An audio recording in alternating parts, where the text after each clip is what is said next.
నమస్తే welcome to eagle education. ఇండియాలోనే most toughest examination అని ఎవరిని అడిగినా యూపీఎస్సీ సివిల్ సర్వీస్ ఎగ్జామినేషన్ అంటారు. మరి ఇందులో ర్యాంక్ సాధించడం సాధ్యమా అంటే సాధ్యం అని చెప్తున్నారు UPSC expert, Takshashila IAS academy మరియు Takshashila institute of public policy managing director Shri BSN Durga Prasad గారు. వారితో మాట్లాడి మరిన్ని వివరాలు తెలుసుకుందాం. నమస్తే సార్. నమస్తే అండి. ఎలా ఉన్నారు సార్? ఆల్ ఫైన్ అండి. సార్, యూపీఎస్సీ సివిల్ సర్వీస్ ఎగ్జామినేషన్లో ర్యాంక్ సాధించాలనేది చాలా మందికి కలగా ఉంటుంది. సరే, ఇందులో ర్యాంక్ సాధించాలంటే ఏ విధంగా పాసిబుల్ అవుతుందో తెలియజేయండి. సివిల్ సర్వీసెస్ ప్రిపరేషను ఈ ప్రిలిమినరీ ఎగ్జామినేషన్, మెయిన్స్ ఎగ్జామినేషన్, అలాగే ఇంటర్వ్యూ అనేది 3 స్టేజెస్లో ఉంటుందండి. ఈ 3 స్టేజెస్ ఈ ఎగ్జామ్కి ప్రిపేర్ అవ్వాలని ఇది ఒక ఇయర్ లాంగ్ పట్టే ఎగ్జామ్. ప్రిలిమ్స్ అనేది మే జూన్లో జరుగుతుంది, మెయిన్స్ అనేది సెప్టెంబర్ అక్టోబర్లో జరుగుతుంది క్లియర్ చేసిన వాళ్ళకి. అలాగే మెయిన్స్ క్లియర్ చేసిన వాళ్ళకి డిసెంబర్ జనవరిలో రిజల్ట్స్ వస్తే ఫిబ్రవరి మార్చ్ ఏప్రిల్లో ఇంటర్వ్యూస్ జరిగి రిజల్ట్స్ వస్తాయన్నమాట. సో ఇయర్ లాంగ్ సైకిల్ ఉన్న ఈ ఎగ్జామ్ ప్రిపేర్ అవ్వాలి అంటే దానికి ఓన్లీ ఏజ్ లిమిట్స్, అలాగే ఎలిజిబిలిటీ గవర్నమెంట్ ఓన్లీ రెండు ఎలిజిబిలిటీస్ పెట్టింది. ఒకటి, ఏదైనా ఒక రికగ్నైజ్డ్ యూనివర్సిటీ నుంచి గ్రాడ్యుయేషన్ కంప్లీట్ చేయాలి, అలాగే 21 years ఆఫ్ ఏజ్ అటైన్ అవ్వాలి. ఈ 2 ఎలిజిబిలిటీస్తో ఎవరైనా ఈ ఎగ్జామ్ రాయొచ్చు. అలాగే 21 years నుంచి 32 years వరకు ఓపెన్ కేటగిరీ వాళ్ళు 6 attempts ఇవ్వచ్చు. 21 years నుంచి 35 years వరకు ఓబీసీలో 9 attempts ఇవ్వచ్చు. 21 నుంచి 37 వరకు reserved categories SC STs unlimited attempts ఇవ్వచ్చు.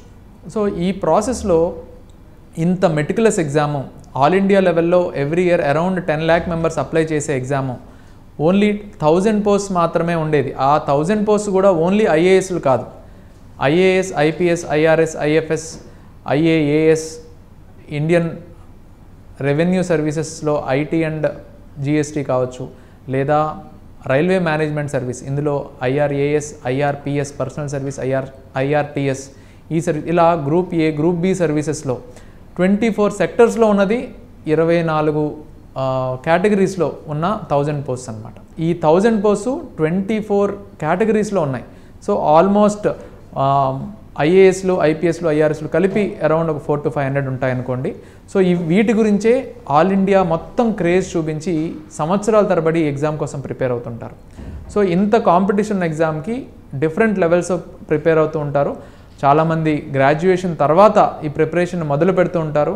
అలాగే ఈ మధ్య కాలంలో ట్రెండ్, అవేర్నెస్ పెరగడం వల్ల ఇంటర్ డిగ్రీ స్థాయి నుంచి కూడా ఈ ప్రిపరేషన్కి రావడం వల్ల కాంపిటీషన్ని తట్టుకునే కెపాసిటీస్ ఈ 21-22లో ఫస్ట్ అటెంప్ట్లో ఈ ఎగ్జామ్ క్రాక్ చేయడానికి చాలామంది రెడీ అవుతున్నారు.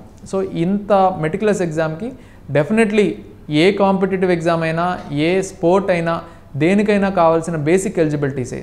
సిన్సియారిటీ ఉండాలి, డెడికేషన్ ఉండాలి, పెర్సివరెన్స్ ఉండాలి, లాంగ్ డ్యూరేషన్ అవర్స్ చదివే పేషెన్స్ ఉండాలి.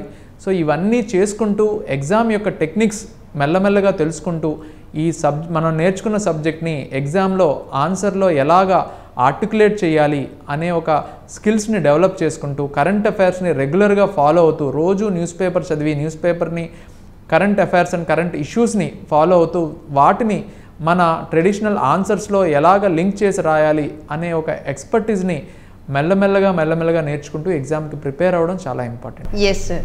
సార్, ప్రస్తుతం మీ అకాడమీ, మీ ఇన్స్టిట్యూషన్ కోచింగ్ కానీ ఎక్కడెక్కడ అందుబాటులో ఉన్నాయంటారు? మా వ్యూవర్స్ కోసం తెలియజేయండి సార్. తక్షశిల ఐఏఎస్ అకాడమీ మెయిన్గా civil services 1 year long term కోచింగ్తో పాటు 3 years ఇంటిగ్రేటెడ్ ప్రోగ్రామ్ అందిస్తుంది.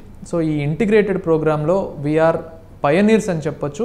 ఎందుకంటే 2016-17లో ఈ ఇంటిగ్రేటెడ్ కోర్స్ స్టార్ట్ చేసి ఫస్ట్ టైం ఆంధ్రప్రదేశ్ నుంచి మనం మొదలు పెట్టడం, అక్కడి నుంచి అప్పట్లో బీఏలో హెచ్ఈపీ ఉండేది కాబట్టి బీఏతోనే మనం ఇంటిగ్రేటెడ్ కోర్స్ రన్ చేసేవాళ్ళం. బట్ రానున్న రిఫార్మ్స్ జరిగి న్యూ ఎడ్యుకేషన్ పాలసీ ఆంధ్రప్రదేశ్ తీసుకున్న తర్వాత we have adapted a new program called BA public policy and MA public policy.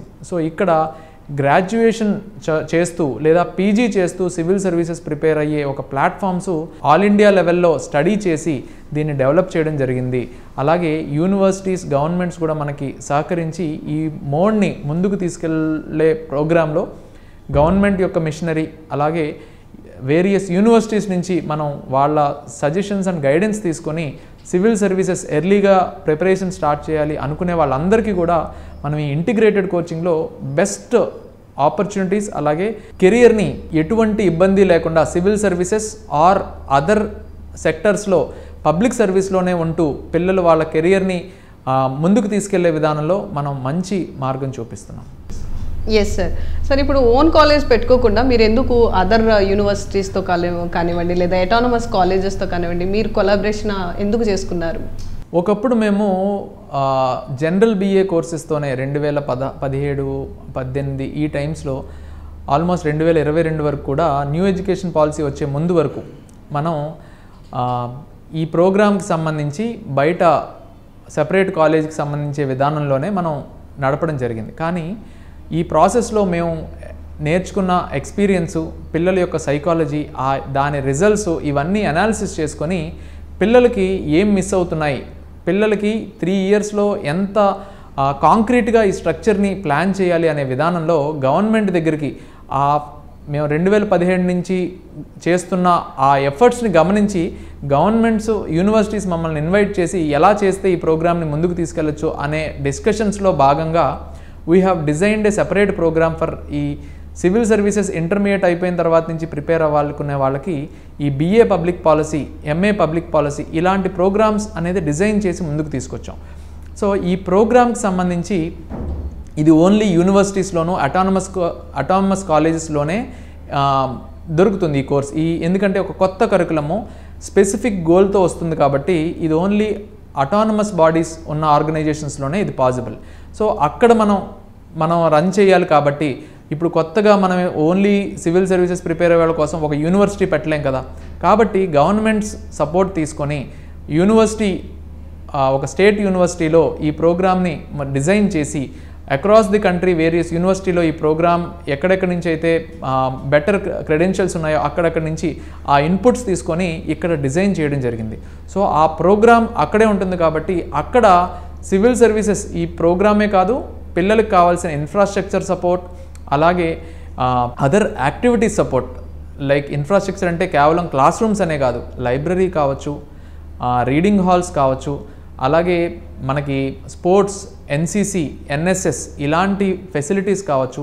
పిల్లలకి స్కిల్స్కి డెవలప్ చేసుకోవడానికి 3 ఏళ్ళు 4 ఏళ్ల పాటు స్కిల్ డెవలప్ చేసుకోవడానికి వేరియస్ రిసోర్స్ పర్సన్స్ని అలాగే ఎక్స్పర్ట్స్ని మీట్ అవ్వడానికి ఉపయోగపడే సెమినార్స్ అనే కాన్సెప్ట్ కావచ్చు, నేషనల్ సెమినార్స్ కండక్ట్ చేసే ఫెసిలిటీస్, ఆ ఎక్స్పోజర్ అన్నీ కూడా పిల్లలకి కావాలి అంటే ఇది కేవలం ఒక ప్రైవేట్ కాలేజ్లో ఒక చిన్న బిల్డింగ్లో పర్మిషన్ తీసుకొని చేయడం చాలా ఈజీ. కానీ ఈ ప్రోగ్రామ్ దొరకదు, ఇంత ఎక్స్పోజర్ పిల్లలకి దొరకదు. సో ఇన్ని ఫెసిలిటీస్ పిల్లలకి తక్కువ ఫీజులో అందించాలి అంటే యూనివర్సిటీ స్థాయిలో ఈ ప్రోగ్రామ్ అందిస్తే బాగుంటుందని మేము యూనివర్సిటీస్తో కొలాబరేట్ అవ్వడం జరిగింది. అలాగే ఇండియాలోనే అతి తక్కువ ఫీజుతో ఈ ప్రోగ్రామ్, ఈ పబ్లిక్ పాలసీ అనే ప్రోగ్రామ్ నాగార్జున యూనివర్సిటీలో హాస్టల్ అలాగే ఎడిషనల్ ఫీజ్ అన్నీ కలిపి, బుక్స్, మెటీరియల్స్ అన్నీ కలిపి 1,50,000లోనే ఇది కంప్లీట్ అయిపోతుంది.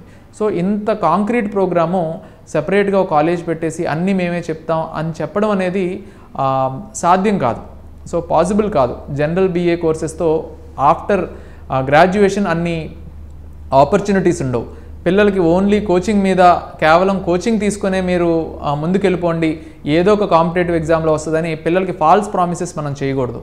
ఒక గ్రాడ్యుయేషన్ ఇస్తున్నామంటే ఆ గ్రాడ్యుయేషన్లో మనం ఇంటిగ్రేటెడ్గా సివిల్ సర్వీసెస్ ఆపర్చునిటీసు అలాగే ప్రైవేట్ సెక్టర్లో కూడా ఆ గ్రాడ్యుయేషన్కి ఒక శాంక్టిటీ ఉండేటట్టు, ఆ సబ్జెక్ట్ని బేస్ చేసుకొని పిల్లలకి కెరియర్ ఆపర్చునిటీస్ ఉండేటట్టు మనం డిజైన్ చేయడం జరిగింది. అలా చేస్తేనే ఈ కోర్స్ యొక్క ఆబ్జెక్టివ్ అనేది ఫుల్ఫిల్ అవుతుంది, పిల్లలకి మనం న్యాయం చేసిన వాళ్ళు అవుతాం.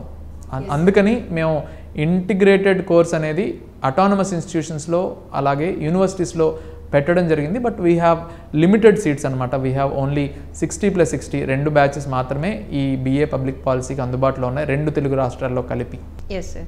సార్ ఇప్పుడు సాధారణంగా ఈ IAS అకాడమీస్లో ఇంటిగ్రేటెడ్ కోచింగ్కి సంబంధించి ఫ్యాకల్టీ ఏ విధంగా ఉంటారు, మరి మీ దగ్గర ఫ్యాకల్టీ ఏ విధంగా ఉన్నారో తెలియజేయండి. సాధారణంగా సివిల్ సర్వీసెస్ కోచింగ్ ఇచ్చే 1 ఇయర్ ప్రోగ్రాంలో మనకి నాలెడ్జ్ రిసోర్స్ పర్సన్స్ ఎవరైతే సీనియర్ మోస్ట్ ఫ్యాకల్టీ ఈ కోచింగ్ ఫీల్డ్లో సీనియర్ మోస్ట్ ఫ్యాకల్టీ ఎవరైతే ఉన్నారో వాళ్ళు, అలాగే ఎగ్జామ్ టెక్నిక్స్కి రెగ్యులర్గా పిల్లలకి ప్రాక్టీస్ టెస్టులు పెట్టి ఆన్సర్స్ కరెక్షన్ చేసి ఎగ్జామ్ టిప్స్ ఇవ్వడానికి, ఈ ఎగ్జామ్లో ప్రిలిమినరీ, మెయిన్స్, ఇంటర్వ్యూ దాకా వెళ్ళిన వాళ్ళు ఎవరైతే ఉన్నారో, సో మా టీం బోత్ సీనియర్ ఫ్యాకల్టీ అలాగే యంగ్స్టర్స్ ఎవరైతే ఈ ఎగ్జామ్ క్రాస్ చేసి వచ్చామో వాళ్ళందరం ఈ ఫ్యాకల్టీ టీంలో ఉంటామన్నమాట. కేవలం ఓన్లీ ఎగ్జామ్ మెయిన్స్ ఇంటర్వ్యూ చేసి ఈ ఎగ్జామ్ ఫెయిల్ అయ్యి వెనక్కి వచ్చిన వాళ్ళనే మా ఫ్యాకల్టీతో చూపించడం అనేది జనరల్గా మేము చేయం. ఎందుకంటే సివిల్ సర్వీసెస్ లాంటి ఎగ్జామ్కి అది 1 year లాంగ్ టర్మ్ ప్రిపరేషన్కి అయితే కొంతవరకు ఓకే, కానీ ఒక 3 years ప్రోగ్రామ్ వెళ్ళాలి అంటే మనకి పిల్లలకి జస్ట్ ఎగ్జామ్ అని కాదు, బియాండ్ ది ఎగ్జామ్ మనం వ్యాస్ట్ నాలెడ్జ్ ఇచ్చినట్టయితేనే పిల్లలు రేపొద్దున ఎగ్జామ్ డెప్త్ పెరిగే కొద్దీ రేపొద్దున కాంపిటీషన్ అనేది ఇంకా ఎక్కువ అవుతుంది. ప్రీవియస్ మోడల్ పేపర్స్లో ఇచ్చినట్టు కాకుండా ఇంకా మరింత డెప్త్తో పిల్లల్ని టెస్ట్ చేయడం జరుగుతుంది. వాటన్నిటికీ కూడా పిల్లల్ని మనం రెడీ చేయాలి. సో అంత కాంప్లెక్సిటీ ఈ ఎగ్జామ్కి డెప్త్ ఆఫ్ నాలెడ్జ్ పిల్లలకి ఇవ్వాలి అంటే మనకి వ్యాస్ట్ ఎక్స్పీరియన్స్ ఉన్న ఫ్యాకల్టీ మెంబర్స్ అవసరం. మాకు ఈ యూనివర్సిటీస్లో కావచ్చు, అటానమస్ కాలేజ్లో కావచ్చు, వేరియస్ ఎక్స్పర్ట్స్ అందుబాటులో ఉన్నారు. వాళ్ళు సివిల్ సర్వీసెస్ ఎగ్జామ్కి అలాగే స్టేట్ సర్వీసెస్ ఎగ్జామ్కి క్వశ్చన్ పేపర్ తయారు చేయడం, పబ్లిక్ సర్వీస్ కమిషన్స్లో వర్క్ చేస్తూ పేపర్స్ ఎవాల్యుయేట్ చేసే ప్రాసెస్లో ఇన్వాల్వ్ అయ్యి ఉంటాం. వీళ్ళందరూ మా టీంలో భాగంగా ఉన్నారు. సో పిల్లల్ని తయారు చేసే ప్రాసెస్లో వాళ్ళ నాలెడ్జ్ ఇస్తూ అలాగే ఎగ్జామ్కి సంబంధించిన టిప్స్ ఇవ్వడానికి ఎగ్జామ్ ఎక్స్పోజర్ ఉన్న ఫ్యాకల్టీ, అలాగే దీన్ని ఫాలో అప్ చేయడానికి సీనియర్ ఫ్యాకల్టీ చెప్పిన దాన్ని మల్టిపుల్ టైమ్స్ పిల్లలతో రివిజన్ చేయించడానికి జూనియర్, అసోసియేట్ ఫ్యాకల్టీ, ఇలా 3 levelsలో మనం ఫ్యాకల్టీని అందుబాటులో పెట్టాం.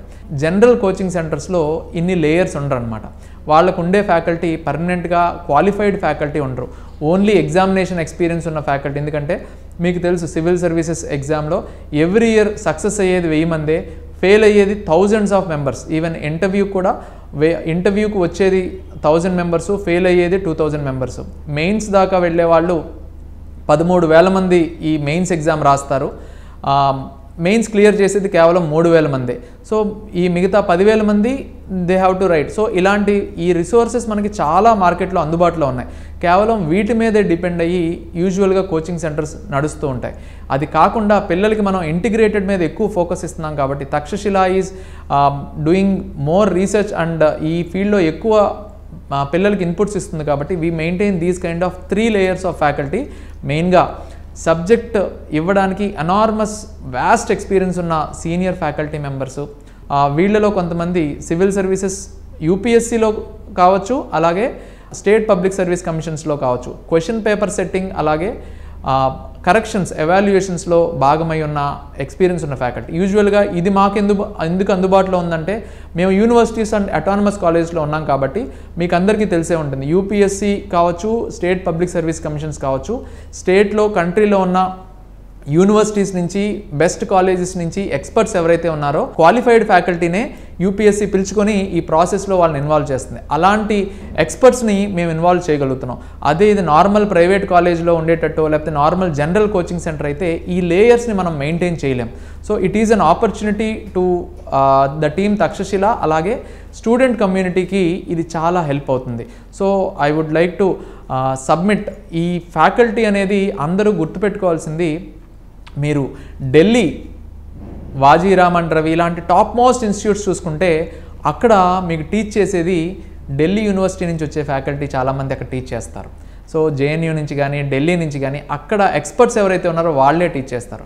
బట్ కోచింగ్ ఫీల్డ్ బాగా మల్టిపుల్ ప్లేసెస్లో ఎక్స్పాండ్ అయ్యి రీజనల్ కోచింగ్ సెంటర్స్ ఎక్కువ వచ్చినప్పుడు అక్కడ ఎవరైతే ఈ ఎగ్జామ్ మెయిన్స్ దాకా, ప్రిలిమ్స్ దాకా వెళ్ళి, ఇంటర్వ్యూ దాకా వెళ్ళి వెనక్కి వచ్చారు, ఎగ్జామ్ క్లియర్ చేయలేకపోయిన వాళ్ళ హెల్ప్ ఎక్కువ తీసుకుంటూ ఉంటారు. అక్కడ ఎక్స్పర్టీస్ దొరకదు. ఓన్లీ ఈ సెకండ్ లేయర్ ఆఫ్ ఫ్యాకల్టీ మెంబర్స్తోనే ముందుకు వెళ్ళడం జరుగుతుంది. బట్ పేరెంట్స్ గమనించాల్సింది ఏంటంటే ఇక్కడ ఎక్స్పర్టీస్ చాలా అవసరం. 3 ఏళ్ల పాటు చదివే కోర్స్కి ఒక హిస్టరీ చదువుతున్నామంటే డీటెయిల్డ్గా మనకి చెప్పే ఫ్యాకల్టీ ఉండాలి. పాలిటీ వ్యాస్ట్ ఎక్స్పీరియన్స్ ఉన్న ఫ్యాకల్టీ ఉండాలి. సో కొన్ని సబ్జెక్ట్స్లో చిన్న ఏరియాస్ ఉంటాయి, వాటి వరకు కన్సైజ్డ్గా చదవాలి. కాబట్టి అవి ఈ ఎగ్జామ్ క్లియర్ చేసిన వాళ్ళు, లేతే ప్రిలిమ్స్ మెయిన్స్ క్లియర్ చేసిన వాళ్ళు ఈ లేయర్ ఫ్యాకల్టీ చెప్పినా సరిపోతుంది. కానీ మొత్తం అంతా సిలబస్ వీళ్ళతోనే చెప్పిస్తామనే అనే ప్రాసెస్లో రేపనే రోజు ఎగ్జామ్ ఇంకా టఫ్ అవ్వబోతుంది, రిఫార్మ్స్ రాబోతున్నాయి, ఇంకొంచెం ట్విస్ట్ చేసి అడుగుతారు. అప్పుడు వాళ్ళకి సబ్జెక్ట్ యొక్క డీటెయిల్డ్ ఇన్ఫర్మేషన్ లేకపోతే పిల్లలు ఫ్యూచర్లో ఇన్ని సంవత్సరాలు ప్రిపేర్ అయినా ఆ రోజు ఎగ్జామ్లో ఇబ్బంది పడే పరిస్థితులు ఉంటాయి. సో పేరెంట్స్ అండ్ స్టూడెంట్స్ ఈ పర్టికులర్ విషయంలో ఫ్యాకల్టీ అనే ఆస్పెక్ట్లో కొంచెం అవగాహన తెచ్చుకోవాలి. సార్, జనరల్ పబ్లిక్కి ఒక డౌట్ ఉంది సార్. ఈ మధ్యకాలంలో మూవీస్లో కూడా ఇది చూపించారు. 12th ఫెయిల్ మూవీలో UPSC civil service examinations result రాగానే ర్యాంకర్స్ వాళ్ళే డైరెక్ట్గా మేము పలానా కోచింగ్లో తీసుకున్నాము, సో వాళ్ళకి థ్యాంక్స్ చెప్పడం ఇట్లా చేస్తూ ఉన్నారు. అండ్ ఇక్కడ ఒక చిన్న ప్రాబ్లం ఏంటి అంటే, ఒక ర్యాంకరు తను ర్యాంక్ వచ్చిందని చెప్పుకోవటంలో తను మాక్ టెస్టా లేకపోతే అదర్ టెస్ట్ సిరీసా ఏ విధమైనటువంటి కోచింగ్ తీసుకున్నారో తెలియచేయట్లేదు. దీనివల్ల ఏమవుతుందంటే ఆస్పిరెంట్స్కి సో దేనిని కన్సిడర్ చేయాలి అనేది వాళ్ళకి అర్థం కావట్లేదు. దీని గురించి మీ అభిప్రాయం ఏంటి? ఇది సాధారణంగా మ్యానిపులేటివ్గా రిజల్ట్స్ వస్తున్నాయి అన్న ఉద్దేశంతో మీరు అడిగారు. బట్ నేనేం చెప్తానంటే it is a celebration mode అండి. స్టూడెంట్స్ సంవత్సరాల తరబడి కష్టపడిన తర్వాత ఆ డ్రీమ్ ఫుల్ఫిల్ అయిన తర్వాత ఆ ఎనర్జీలో సో ప్రతి ఒక్కరికి వాళ్ళు గ్రాటిట్యూడ్ స్పెండ్ చెప్పడానికే రెడీగా ఉంటారు. కాకపోతే ఇక్కడ స్టూడెంట్స్ది ర్యాంకర్స్ది ఎటువంటి తప్పు కాదు. వాళ్ళు మ్యాక్సిమం క్లియర్గా చెప్తారు, నేను పలానా సార్ దగ్గర గైడెన్స్ తీసుకున్నాను అని క్లియర్గా చెప్తారు. కానీ మనకది డిఫరెంట్ ప్లాట్ఫామ్స్లో మెయిన్గా ఈ యూట్యూబ్ వచ్చిన తర్వాత వాళ్ళు పర్టికులర్గా టెస్ట్ సిరీస్ అని చెప్పినా లేకపోతే నేను ఇక్కడ ఈ గైడెన్స్ అని చెప్పిన యూట్యూబ్లో ఏంటంటే ఈ డిఫరెంట్ సెంటర్స్ వాళ్ళు దాన్ని కట్ చేసి ఇక్కడే తీసుకున్నాను అనే విధంగా వచ్చేటట్టు ఈ పబ్లిష్ చేయడం ఇలాంటివి కొన్ని జరుగుతూ ఉన్నాయి. బట్ అది ర్యాంకర్స్కి సంబంధం లేదు. We have to appreciate the rankers. వాళ్ళు ఇన్ని సంవత్సరాల తరబడి కష్టపడి వచ్చారు. ఆ గ్రాటిట్యూడ్, ఎందుకంటే ఒక స్టూడెంట్ 10 కోచింగ్ సెంటర్ల దగ్గర 20 కోచింగ్ సెంటర్ల దగ్గర ఇంటర్వ్యూ గైడెన్స్ తీసుకుంటారు. అన్ని చోట్ల తీసుకున్నప్పుడు ప్రతి ఒక్కరు ఏదో ఒక రోజు ఇన్వైట్ చేస్తారు, వచ్చి మా స్టూడెంట్స్ అందరికీ ఒకసారి సక్సెస్ టాక్ ఇవ్వండి, మీ ఎక్స్పీరియన్స్ షేర్ చేసుకోండి అని అడుగుతారు. ఈ ప్రాసెస్లో వాళ్ళు కూడా ఈ కోచింగ్ సెంటర్లో నేను పలానా టెస్ట్ సిరీస్కో గైడెన్స్ తీసుకున్నానని చెప్పడంలో తప్పలేదు. బట్ అక్కడ పేరెంట్స్ మెయిన్ రోల్ పోషించాలి. ఈ స్టూడెంట్ ఎన్ని ఇన్స్టిట్యూట్స్ దగ్గర ర్యాంక్ వచ్చింది, సో ఎన్ని సంవత్సరాల నుంచి కష్టపడ్డారు, వీళ్ళు ప్రిలిమ్స్ మెయిన్స్ ఎక్కడ తీసుకున్నారు, సెల్ఫ్గా చదువుకున్నారా, సివిల్ సర్వీసెస్ ఎన్ని సంవత్సరాలు పడ్డానికి గల కారణం ఏంటి, సో మనం తీసుకోవాల్సిన స్టెప్ ఏంటి, మన పిల్లల్ని మనం 3 years ప్రిపేర్ చేద్దామా, లేకపోతే 10th అయిన తర్వాత నుంచి స్టార్ట్ చేద్దామా, లేకపోతే డిగ్రీ అయిన తర్వాత నుంచి స్టార్ట్ చేద్దామా, ఈ ప్రాసెస్ అంతా అర్థం చేసుకొని కుదిరితే ర్యాంకర్స్ని కలిసి లేదా ఎక్స్పర్ట్స్ని కోచింగ్ ఫీల్డ్లో ఉన్న వాళ్ళని కలిసి ఈ డెసిషన్ తీసుకోవడం మంచిది. ఎందుకంటే కేవలం ర్యాంక్స్ చూసి అని కాదు, ఎందుకంటే ఆ ర్యాంక్స్ ప్రతి ఒక్కరికి ఫర్ ఎగ్జాంపుల్ తక్షశిల మీరు చూసుకుంటే గత 2017, 18, 19, 20, 21 ఆల్మోస్ట్ ఒకానొక స్టేజ్లో ఏపీ అండ్ తెలంగాణలో హైయెస్ట్ ర్యాంక్స్ తీసుకొచ్చాం. రాను ఏంటంటే ఈ ఇంటర్వ్యూ గైడెన్స్తోనే ఎక్కువ ర్యాంక్స్ తీసుకురావడం కాదు, మనం ఈ వర్క్ చేసే విధానంలో ఇంటిగ్రేటెడ్ బ్యాచ్లో ఇంటిగ్రేటెడ్ నుంచి ర్యాంక్స్ తీసుకురావాలని మేము గట్టిగా దాని మీదే కూర్చున్నాం. సో ఆ ప్రాసెస్లో వర్క్ చేసేటప్పుడే ఇంటిగ్రేటెడ్ నుంచి కూడా లాస్ట్ ఇయర్ కోమల్ జైన్ అనే ఒక అమ్మాయి IRMS సెలెక్ట్ అవ్వడం జరిగింది. ఇంటర్వ్యూలో highest marks 195 marks, even all India top 10 ర్యాంకర్స్లో కూడా చాలామందికి 195 రాలేదు, ఆ అమ్మాయికి 195 మార్క్స్ వచ్చాయి. సో అలాగా ఆ అమ్మాయి డిగ్రీ స్థాయి నుంచి కూడా ప్రిపేర్ అవ్వడం జరిగింది. సో ఈ ప్రాసెస్లో మ్యాక్సిమం మనం డిగ్రీ స్థాయి నుంచి పిల్లల్ని ట్రైన్ చేసి తీసుకురావాలి అన్న ఉద్దేశంతో, ఎందుకంటే తక్షశిల ఈ ఇంటిగ్రేటెడ్ కోర్సెస్ 2016-17 నుంచి ఇవ్వడం స్టార్ట్ చేసింది. స్టార్టింగ్ 6-7 బ్యాచ్తో స్టార్ట్ చేసి ఈరోజు మ్యాక్సిమం నెంబర్ ఆఫ్ స్టూడెంట్స్ అంటే ఎవ్రీ ఇయర్ 60+60 మాత్రమే మనం అడ్మిషన్స్ తీసుకుంటున్నాం. సో ఈ స్థాయి నుంచి నెక్స్ట్ డౌన్ ద లైన్ వీళ్ళు గ్రాడ్యుయేషన్ అయ్యి బయటకు వచ్చే స్థాయి నుంచి ఇందులో మెజారిటీ సివిల్ సర్వీసెస్లో వాళ్ళ ప్లేస్ చూసుకోవాలి అనే విధానంలో సంవత్సరాల తరబడి కష్టపడి బయటకు వస్తారు. కాబట్టి డెఫినెట్గా వాళ్ళు ముందు రోజుల్లో సక్సెస్ఫుల్ అవుతారనే భావిస్తున్నాము. ఈ ప్రోగ్రామ్కి మా టీం ఏదైతే సీనియర్ బ్యూరోక్రాట్స్ కావచ్చు, రిటైర్డ్ ఆఫీసర్స్ కావచ్చు, అలాగే సీనియర్ ఫ్యాకల్టీ మెంబర్స్ కావచ్చు, నాలెడ్జ్ షేర్ చేసి క్లాసెస్ తీసుకునే ఫ్యాకల్టీ కావచ్చు, అలాగే ఈ ఎగ్జామ్కి మెయిన్స్ ఇంటర్వ్యూ రాసి క్లియర్ చేయలేకపోయినా ఈ ఫ్యాకల్టీ మోడ్లో పిల్లలకి ఎక్కువ వాళ్ళు సాధించలేకపోయింది మా స్టూడెంట్స్ సాధించాలని కష్టపడుతున్న మా టీంలో మెంబర్స్ కావచ్చు, అలాగే డిఫరెంట్ ఏరియాస్లో మా తక్షశిల ఐఏఎస్ అకాడమీ స్ట్రెంథన్ చేస్తున్న టీం ఏదైతే ఉందో వాళ్ళందరికీ క్రెడిట్ వెళ్తుంది. అందుకనే we don't usually only banners వేసుకోవడంలో కాకుండా we mainly encourage students and parents to have awareness on this field. అది మా ప్రైమ్ ఆబ్జెక్టివ్. సో రానున్న రోజుల్లో పేరెంట్స్ కూడా ఈ ర్యాంక్స్ని అంత సీరియస్గా తీసుకోరు, ఖచ్చితంగా ఆ స్టూడెంట్స్ని అప్రోచ్ అవుతారు parents. Now communication is very easy. Yes sir. Sir ఇప్పుడు అడ్మిషన్ టైంలో ఒక ఇన్స్టిట్యూషన్ కొన్ని రకాలైనటువంటి ఫీచర్స్ అన్నీ కూడా చెప్తా ఉంటారు. సార్ యాజ్ అ పేరెంట్గా మాకు తెలియాలంటే అసలు అవి జరుగుతున్నాయా లేదో, బికాజ్ మేము ఉండం కాబట్టి. సో పిల్లలకు కూడా మేబీ అంత అవగాహన ఉండకపోవచ్చు, బికాజ్ డిగ్రీ చదువుతూ ఉన్నారు కాబట్టి వాళ్ళ క్వశ్చన్ కూడా వేయలేకపోవచ్చు. యాజ్ అ పేరెంట్గా మాకు తెలియాలంటే మీ దగ్గర ఏమైనా స్ట్రాటజీ ఉందా? అంటే ఏ ఇన్స్టిట్యూట్కి ఆ ఇన్స్టిట్యూట్ సెపరేట్ డిజైన్ ఉంటుందండి, వాళ్ళ స్ట్రాటజీస్ వాళ్ళకు ఉంటాయి. సో దేన్ని మనం ఇది కరెక్ట్ ఇది తప్పు అని చెప్పలేం. కానీ ఫర్ ఎగ్జాంపుల్ తక్షశిల, మీరు తక్షశిల గురించి అడిగితే మేము ఒక డైరీ అనే కాన్సెప్ట్ని స్టార్ట్ చేసాం. అంటే ఈ ఇంటిగ్రేటెడ్ కరికులం స్టార్ట్ చేసాం 2016-17 నుంచి స్టార్ట్ చేసినప్పుడు ఈ ఎవల్యూషన్లో ఈ ప్రాసెస్ని ఈ పయనీర్ చేసే ప్రోగ్రాంలో రకరకాల స్టెప్స్లో దీన్ని మాడిఫై చేసే విధానంలో వేరియస్ రిఫార్మ్స్ తీసుకొచ్చాం ఈ ఇంటిగ్రేటెడ్ ప్రోగ్రాంలో. ఫర్ ఎగ్జాంపుల్ అందులో ఒకటి డైరీ. ఈ కాంపిటేటివ్ ఎగ్జామ్స్ ప్రిపరేషన్ డైరీ అనే ఇండియాలోనే ఫస్ట్ టైం మేమే తీసుకొచ్చాం. ఈ డైరీకి సంబంధించి స్టూడెంట్ ప్రతిరోజు ఇక్కడ ప్రతి సెమిస్టర్కి ఒక డైరీ ఇవ్వడం జరుగుతుంది. ఈ డైరీలో ప్రతిరోజు వాళ్ళు వాళ్ళ ప్రోగ్రెస్ని రికార్డ్ చేస్తారు, వాళ్ళంతటా వాళ్ళే రాయాలి. ప్రతి స్టూడెంటు డైరీ రాయాలి. నెక్స్ట్ రోజు కాలేజ్కి వచ్చేటప్పుడు ఆ డైరీ చూపించే కాలేజ్కి ఎంటర్ అవ్వాలి. So compulsory dairy. సో ప్రతిరోజు ఏం జరిగింది, ఈరోజు ఏం నేర్చుకున్నారు, ఈ సిలబస్ ఏంటి, టైం టేబుల్ ఏంటి, ఈరోజు కొత్తగా న్యూస్ పేపర్లో ఏం చూశారు, అలా ఇవన్నీ కూడా మేము ప్రిపేర్ చేయడం జరిగింది. ఆ డైరీ ఒకటి చూస్తే students or parents okay down the line ఏం జరిగింది 3 ఏళ్ళు పాటు డైరీస్ చూస్తే అర్థమవుతుంది. ఒక లాస్ట్